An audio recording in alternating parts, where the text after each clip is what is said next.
delightful, geeky, beautiful, geeky people.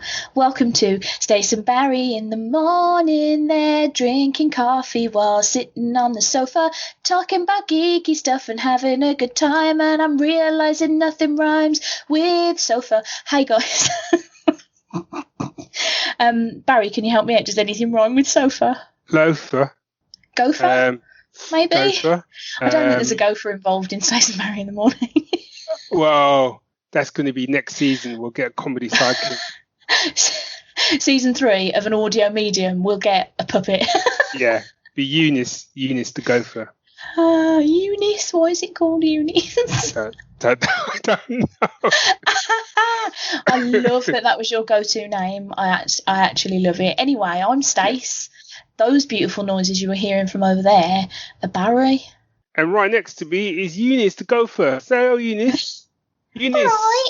All right. Why does Eunice sound like she's just stepped off the set of Oliver Twist, the early years? What the fuck are you trying to say, you cunt? Wow. All right, chill out, Eunice. God. Eunice went to a dark place pretty fast. Jeez Louise, Eunice. Okay, to be fair, I went like that because for some reason in my head I was knowing gopher, but I was thinking chipmunk. Okay. So I went all high pitched. I'm sorry, and now I've ruined the magic by telling everybody it was me. Yeah. Sorry, guys. That's okay. In my mind, I imagined you with a sock over your hand doing that. And who says I'm not? Yeah. Exactly. There are a lot of socks nearby because I haven't been asked to put my washing away yet because I'm a tramp. Okay.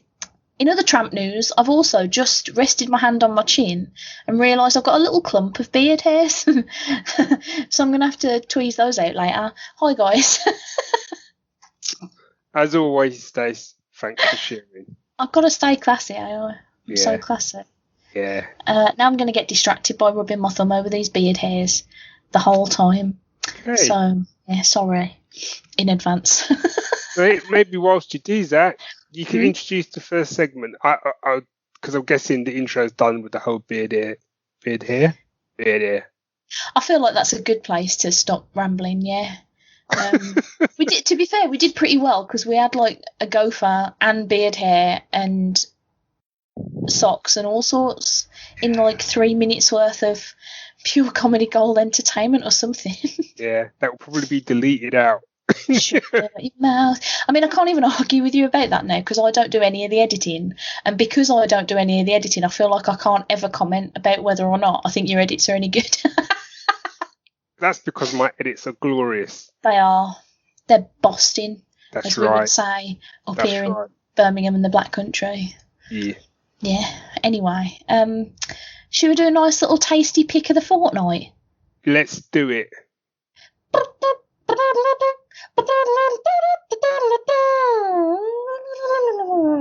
Jazz. Hands. If you want. I can't do jazz hands because I've got socks on both of them. No, I'm kidding. It's far too hot for socks on hands. It's just far too hot for socks, full stop. Yeah, it's too hot for sock puppetry. Which actually I should probably preface this whole episode by saying I'm really sorry if it's really noisy where I am, but I ain't shutting the fucking window. You mad? Are you mental? It is boiling. Yeah. So, yeah. Pick of the fortnight, B. What's yours? Okay. Am I going first, and are you going to go first? No. I'll just go first. I think, yeah. I'm going to do picks. I'm going to do a really quick one, and then I'm going to do another one. Oh, okay. I'll allow it. But my really quick one is I watched the film. That's my pick done. No, I watched the film called Point Blank. Have you heard of this? I've heard, well, yeah, but I ain't seen it. Okay, so this stars Frank Grillo and Anthony Mackie. Now, those names may be familiar to Marvel Cinematic Universe fans because Frank Grillo was what was his name? He was one of the bad guys in Winter Soldier who then went on to become a villain called Crossbones. Oh. But I can't remember what he's. I know. No, I can't remember his actual name. And he's like the main guy in the elevator fight as well with Cap, and he was on Cap's team. Anyway, him. You know who he is. I do. Let me know. And obviously, and Anthony Mackie, who was Sam was the Falcon. So this film, it's basically, the blurb for this film is pitted against rival gangs and corrupt cops, an ER nurse and a career criminal must work together to survive the fight of their lives. Dun, dun. Dun, dun, dun. Or to save his pregnant wife, an emergency room nurse unwillingly partners with an injured murder suspect in a race against time against renegade cops. That one sounds much better. It does, yeah. So yeah, rating wise, it's been getting kind of average reviews. On IMDb, I think it's like 5 out of 10 at the moment. And I've got to say, I really enjoyed it. It's not brilliant. It's not going to set the world alight, but it's kind of like an old school buddy action movie that I used to sort of watch like in my sort of teens and sort of 20s. It's got that kind of 48 Hours vibe, if you remember 48 Hours, and like Beverly Hills Cop and those sorts of old school films. Also, it's only like an hour and a half. It's something like an hour and a half, and this day and age, that's just enough to get me to watch pretty much any film. Yeah, that's pretty good, Joe. There's a couple.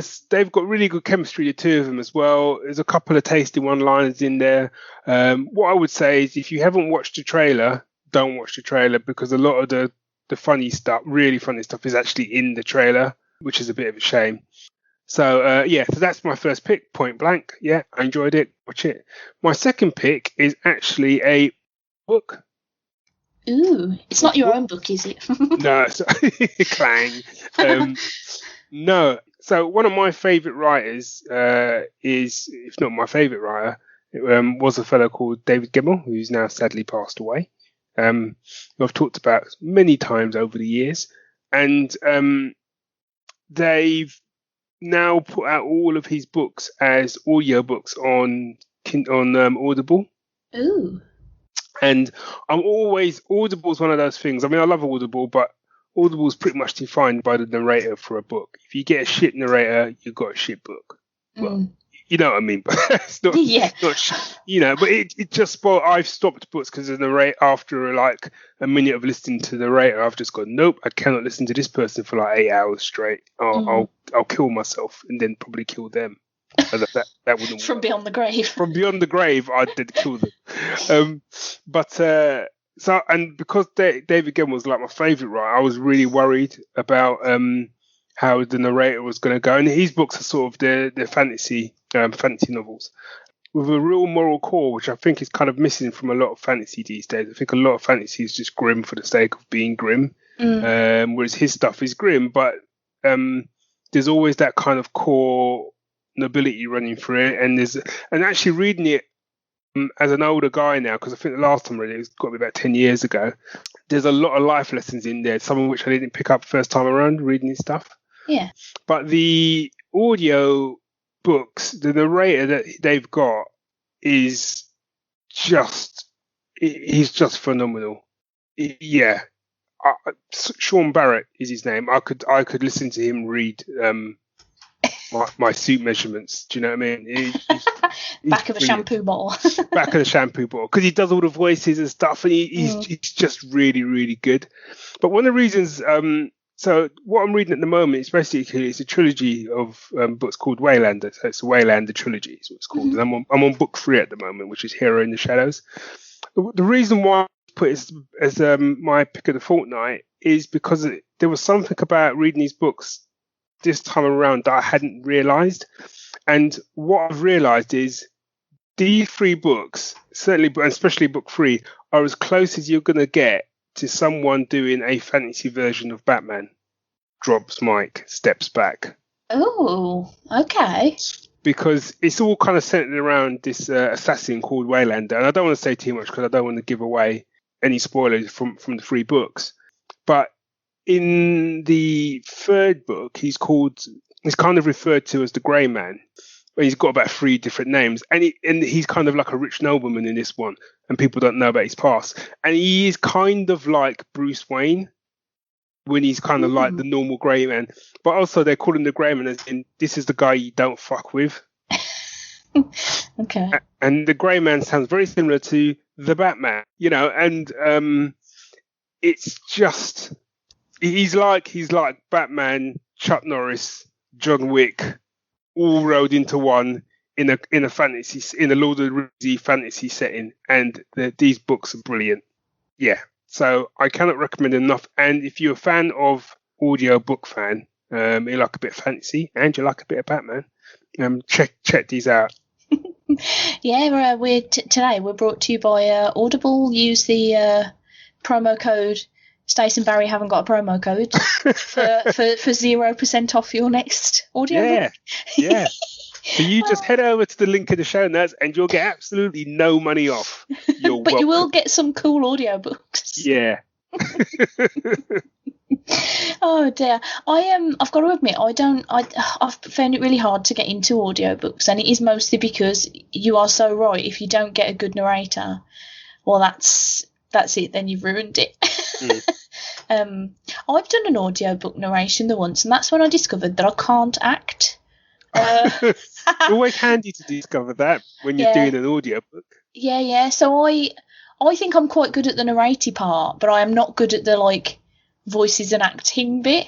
Right. Which possibly should have warned my mate as I did his audiobook for him. But he thinks it's good. He's never asked me to do any again or binned any of them. So I must be doing something right. But yeah. I might give those.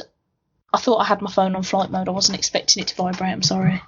Come on, Stace. Come on, Stace, you fucking fanny. Right, here we go. Rookie mistakes. It's on a flight mode now. It wasn't even a good flipping thing. It was an email from Merchoid that was like, oh, do you want to wear this Spider-Man hoodie? And I'm like, yes, please, but not for 60 quid. Fuck off. What were we saying? Audiobooks? Yes. Yeah. I might give the actual books of those a whirl then, because I'm not getting Audible just so I can get these 3 books. Yeah. Although I could go searching some podcasts for a promo code, but anyway, good stuff. Well, I'm gonna cheat and do 2 picks of the fortnights now and do one quick one. I hadn't intended to because I can't let you win. Okay. No, the little one that I was going to do originally anyway, but then decided against it because it was too popular, was Spider-Man Far From Home. The reason I decided against that was not because it isn't my pick of the fortnight, because it absolutely is. I've seen it twice already. Right. But it's just because I feel like everybody will be talking about it. Like every podcast and its dog will be talking about and reviewing Spider-Man Far From Home. So I don't really have much to add to the cultural conversation on that, except that I thought it was great. It went in at number 2 in my Marvel Cinematic Movies list. Blimey. And Jake Gyllenhaal's a beautiful, beautiful man. There you go. Okay. Nice concise review. Yeah. I've not seen it yet. Oh, it's good. I mean, the thing is, Tom Holland continues to be wonderful. Like, I personally think he's the best Spider-Man we've had in movies, and I know a lot of like Tobey Maguire fangirls are probably going to do me a murder for that, but I think Tobey Maguire was a very good Peter Parker, not a great Spider-Man, and I think Andrew Garfield was not a very good Peter Parker, but a great Spider-Man. I think Tom Holland is very definitely both. Okay. And that's why I think he's the bestest one. And also he's adorable, and I just want to adopt him. He's so cute. And this film's really good. I don't want to say anything more about it because not only does it spoil that movie, but it also contains huge spoilers for Endgame. Yeah. So I'm just going to say it's good, and everybody in it is good. And if you do go and see it, I know everybody who listens to this anyway would absolutely already be staying for the credit sequences, but these ones are actually both important, the one in the middle of the credits and the one at the end. Okay. And also fun. So, yeah, definitely stay for those. Cool. So my actual pick of the fortnight is a documentary film that I watched. Okay. Yeah. It's called Being Frank, the Chris Seavey story. Do you know who Chris Seavey is? I was going to leave a dramatic pause in that would answer the question of no. Fair dues. Well, neither did I until Rich put this on, and then a big paper mache Max Fleischer head came on the screen, and I was like, oh, Frank Sidebottom. Do you know who Frank Sidebottom is? Oh, he's dude with a big head that's really annoying. Yeah, that's the one. Really annoying. Yeah, so he's a guy, a comedian / musician dude who had some minimal fame with his band, and then one day, for reasons completely unfathomable, decided to put on a giant paper mache head and a peg on his nose and sings ridiculous comedy songs about how he's been on Match of the Day and he's got really big shorts and all sorts of weird things. It's a really interesting documentary though, because I've always thought of that guy as just being like a weird thing that happened in like the 90s. Like, that was a thing that people did, I guess, for comedy, and just moved on with he's really funny. But actually the guy behind Frank is a really interesting dude, and it's a really well made documentary. It was one that was like kickstarted a couple of years ago, but it only came out, I want to say, March this year. And they've got interviews with like his family and friends and his past band members and stuff, because he passed away, I want to say, in about 2010-ish. He's a really, really interesting guy, actually, and the whole sort of thought process and sort of career behind Frank Sidebottom is actually genuinely interesting. It's I won't say too much because I don't want to ruin it, even though it's about a guy who's existed for a really long time and has been dead for a while. But it's a really, when you watch a documentary and sometimes it's like somebody's just reading some facts at you and you couldn't give less of a shit if you tried. This is much more like a documentary that's like, let's explore these things about this guy. And they've got like, I don't know how they managed it, but they've got like access to like his old home videos and like his own like archival footage of like him coming up with jokes or like failed art projects that he was working on and all sorts of stuff. So there's like a lot of, it's not just like a couple of clips of the old Frank Sidebottom TV shows and a couple of gigs and like, there you go, it's a documentary. It's like actual, like genuine, really interesting nuggets that maybe you might not have seen before. Yeah, so it's really good. I learnt a lot about a man who I thought was just a weirdo with a big head on. I was disappointed to learn, though, that have you ever seen the movie Frank that's got Michael Fassbender in it? No. Okay, so in that movie, like I was really disappointed by finding this out, but in that movie he plays what you think is Frank Sidebottom because it is a guy with the exact same giant paper mache head. But it's like, it's got like, aside from that, it's got like zero basis in fact. Like, yeah, none of that movie is relevant to what actually was going on with Frank Sidebottom. So yeah, bit weird. But actually the movie Frank is kind of awesome as well. It was one of those films that, when it stays with you for a few days and you can't really stop thinking about it. Yeah. So it's still good, it's still worth watching, but be aware that it's not even close to real. Right, okay. But yeah, Frank Sidebottom, thumbs up. Okay, are you all cool? It's a weird recommendation, that is, because if you've got no interest in Frank Sidebottom, you'd be like, shut up, Stace. Who gives a shit? I mean, you should give a shit. It's good. I think if people want to watch it, more power to. Personally, I feel I can't watch it because I have such a dislike for Frank Bottom, giant head dude. Yeah. Not the guy behind him. Because I called him Frank Bottom. That sounds like a TV show, Frank Bottom, PI. I want your badge and your gun, Bottom. Private's investigator.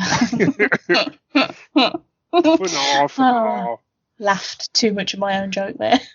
Right. Do the trumpet thing, let's roll.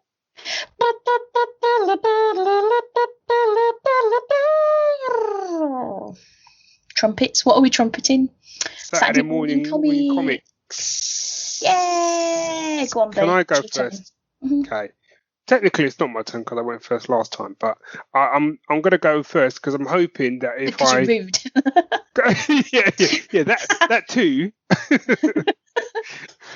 But as well as being rude and obnoxious and all the other lovely things that make me up, Cool but rude. I'm hoping that you'll go yes, or you'll go ah.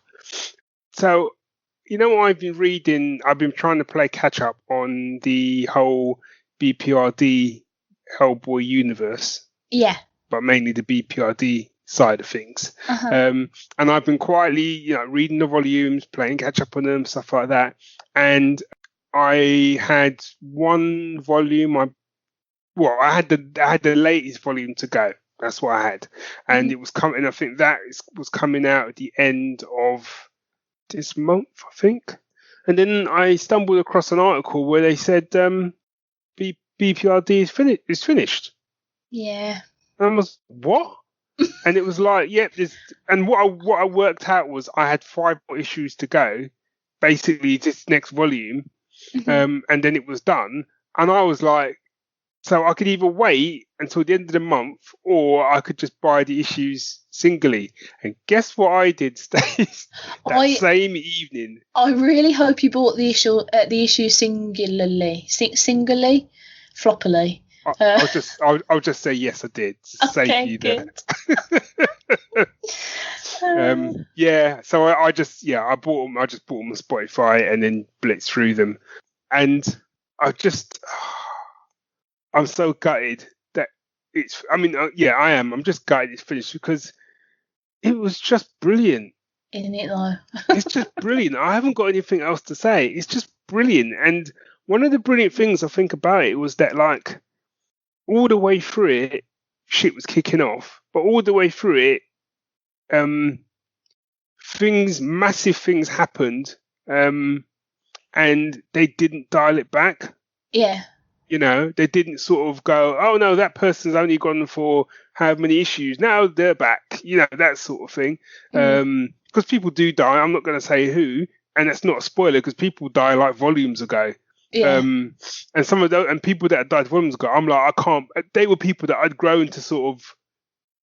BPRD was my family. I was rooting for them all the way. So when people got taken out, even random characters, I was gutted. Absolutely gutted for them, this team of people, talk about being put through the mill. In it though. And when you talk about reading comics which are like world-ending and world-changing events, nah, bruh. This. Oh, forget about it. Forget your DC and Marvel. Forget your this is our event comic of the year. Nah, mate, that ain't no event. This is an event. I was going to say, Thanos, fuck off, mate. You ain't shit. Dude, put your coat on, do one. Sit down, let the big boys, take the helm for a little while. Yeah. Just, you and your gauntlet, do one. Just hold my beer. Yeah, Joey. Wow. Yeah. Wow. Just, yeah. So, and what I thought was really interesting was obviously I can't remember who it was Mike Mignola to begin with BPRD, wasn't it? And then he came off it. And then someone else came on, I think, and then Lawrence Campbell came on. And to begin with, I found it really, and it was nothing to do with Lawrence's art, I just found it really jarring because his art was so different from what had gone before. But it literally took me a volume and I'm like, I'm in. And what I found reading them kind of back to back as it's been going on is his art has got better and better and better to the point of the last couple of volumes I just think is some of his best work on it. Yeah. The thing that always gets me about like Hellboy and the BPRD stuff is that like I totally understand that it's not quite as big a universe as like the Marvel and the DC ones, but like I don't think I've ever read, and I've read, everything that's Hellboy and BPRD, and even, tangentially related stuff like Witchfinder and Jenny Finn and all that sort of stuff. I've gobbled it all up. Yeah. I don't think I've ever read a series or even an issue where I've been like, ugh, well, oh well, skip that one on the read through. Literally everything has been fucking top tits, top notch, amazing. Yeah. Even the one shot, did you ever read the one shot Christmas issue that Adam Hughes did the art for? No. Oh, you should check. I think it's called Krampusnacht. And Right. that's really good. Yeah, it's just been like, it's been so consistent in how great it is that I actually can't believe that they've achieved that in such a wide spanning universe of comics. Like, Yeah. that's actually mad to think about how brilliant it is. Because isn't BPRD, isn't it something like 170 issues or something stupid like that? It's a lot. I couldn't tell you exactly how many because I've been reading it like in floppies for years. Yeah. And like I say, I mean, I've been reading all the little extra bits and I forget what comes where. But like, yeah, it's phenomenal how and like the fact that they can do things where they set stuff in completely different times and it perfectly interlinks and everything pays off at the end. There's nothing left at the end of BPRD that you're like, oh well, I wonder what happened to that guy, or I wonder what happened with that thing. But the thing I like about it as well is the fact that because they've always been a fan of like just randomly doing here's an arc from the 50s and the BPRD in the 50s, that they could still easily do a lot more comics in that universe without, like you say, retconning a bunch of actually really awesome continuity. Yes, which is what is great about it. Yeah, I just think it's a real achievement in comics. Because I've now read, obviously I've read the last issue and whatever, but I know that I've read some of obviously I've read Lobster Johnson because I love Lobster Johnson. Yeah, I've read all of those. But I've read some of the Witchfinder, but not all of them. And is there someone called Baltimore? Yes. Yeah. I haven't read many of those. So now I'm like, you know what? Right. I'm now on a mission to sweep up and pick up all the other ones I haven't read. And, I'm sorry, Marvel, DC, whoever, I'll see you whenever. Cause, Yeah, I was recording an episode of Wine and Zine yesterday with Bryony, and we were talking about the Marvel Cinematic Universe and like the impact it's had on films and like how it relates to the comics and blah blah blah. And I was saying then that like I'm not really the best person to talk about the Marvel comics at the moment because I am 100% invested in IDW's Ninja Turtles bunch of stuff they've got going on there and BPRD related things. Yeah. Those are my two big universes that I am invested in. So just occasionally read a Spider-Man comic because I love him and then straight back into BPRD and whatnot.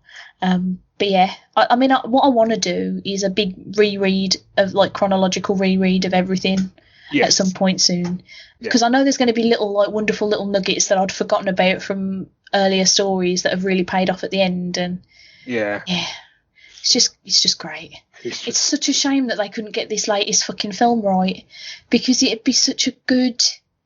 God, can you imagine that on this like?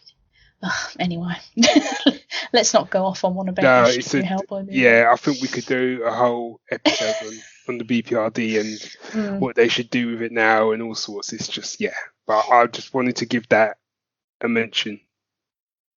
Excellent. So I've read a comic this time, Okay. Do you want to get your comic out? Yeah. Do you want me to tell you all about it? I've been doing a big old catch up because my digital to read pile has got unnecessarily large. And I started reading Ascender, which is the follow up to Descender, which was by Jeff. Is it Lemire or Lemire? Yes. You know? Jeff Lemire and Dustin Nguyen. And have you read Descender at all? No, I've not. Actually. Okay. Oh no, that's fine. I just wanted to be careful about spoilers.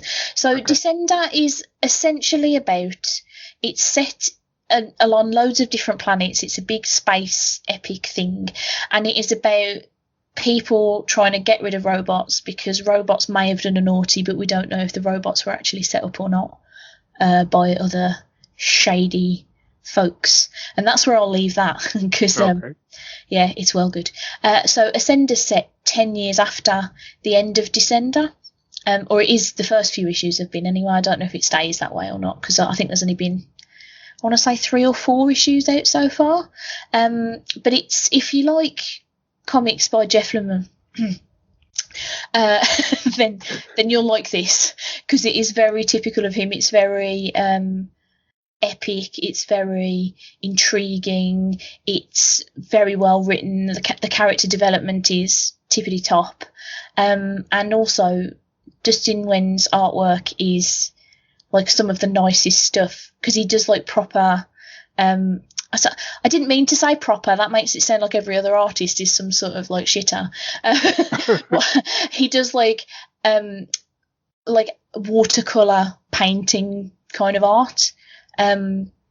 It's wonderful, like just straight up wonderful, because it's a weird juxtaposition of his sort of beautiful like colours, and the nature of watercolour being quite soft, and the colours sort of meshing together really well, like mixing together really well.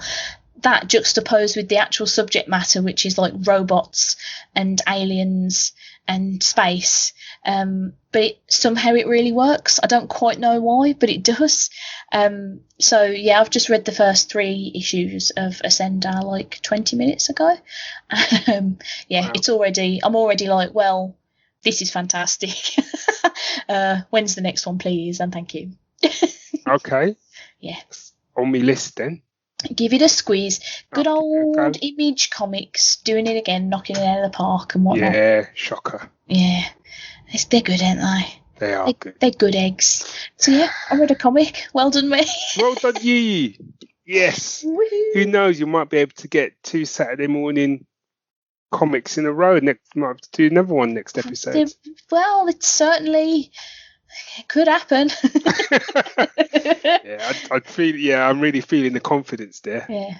No, to be fair, I do want to catch up on the Ninja Turtles, because I got a massive whacking great spoiler hit me on Twitter the other day, and I want to get to that issue now, because I'm a little bit behind in everything. So yeah.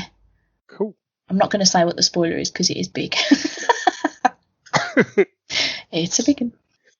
I love you. I love you too. Oh no, I could have said I know, and it would have been a whole Han Solo moment. Oh, we ruined it. See, that's what happens when the heat gets to me. I can't even make a coherent joke anymore. Well, before Barry's brain starts dribbling out of his ears, do us a tweet at Stacey's Parlour, at Geek Syndicate. Drop us an email, staceyandbarry@gmail.com. I don't know, do other things that are positive in regards to this podcast, and have a bloody lovely weekend, you sexy bar stewards. You do that. Blimey. Call me. And just remember, a friend is someone that one day will probably become your arch enemy. No, a friend. Your arch enemy?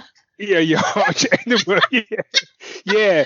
Remember, kids, your friend one day could become your arch enemy. So watch them. Oh no, but I don't not want too closely. Oh, yeah. I'm not going to become your arch enemy, am I? No. All good. Right, let's get out of here. On that delightful note, I hope nobody's eating breakfast while they're listening to this. With their best friends. Yeah, keep an eye on them, Babs. Yeah. Bye. Bye all.